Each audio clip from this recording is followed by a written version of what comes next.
સુરેન્દ્રનગરના ઘણાદ ગામના ખેડૂતોની રાત દિવસની ઊંઘ હરામ થઈ ગઈ છે। ગુડખરના ત્રાસથી ખેડૂતોનો પાક બરબાદ થઈ રહ્યો છે। ટીવી સ્ક્રીન પરના દ્રશ્યોને જુઓ। ગુડખરના ટોળા ખેતરોમાં ઊભા પાકને બરબાદ કરી રહ્યા છે। પરિસ્થિતિ એ આવી છે કે ખેડૂતોએ દિવસે ખેતી કામ કર્યા બાદ રાત્રે પણ પાકનું રખોપું કરવા માટે ઉજાગરા કરવા પડે છે। ખેડૂતોનો આરોપ છે કે ગુડખરના ત્રાસ મુદ્દે અનેકવાર ઉચ્ચ સ્તરે રજૂઆત કરાઈ છે, હજુ સુધી કોઈ ઉકેલ આવ્યો નથી। સ્થાનિક પ્રશાસને યોગ્ય નિરાકરણ લાવવાની રજૂઆત સાથે ગ્રામજનોએ 19 જુલાઈએ આંદોલનની ચીમકી ઉચ્ચારી છે।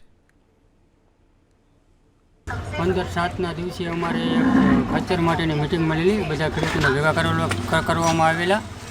એમાં બધા ખેડૂત દ્વારા એક ખેડૂત સમિતિની રચના કરવામાં આવેલી અને 19/7ના રોજ અમારે સવારના 7થી સાંજના 7 વાગ્યા સુધી અનશન ઉપર પૂરા બધા ગામના તથા આજુબાજુના ગામના બેસવાના છે। ખચર 2 વર્ષથી અમે ખચરની અરજી ગુડખર કલેક્ટર, ફોરેસ્ટ અધિકારી, સચિવાલય ત્યાં સુધી અરજી આપેલી છે, કોઈ આનો નિર્ણય કરવામાં આવતો નથી। 200 થી 300 ખચર છે ગામમાં અને એક દિવસમાં એક ખેતરો સાફ કરી નાખે છે।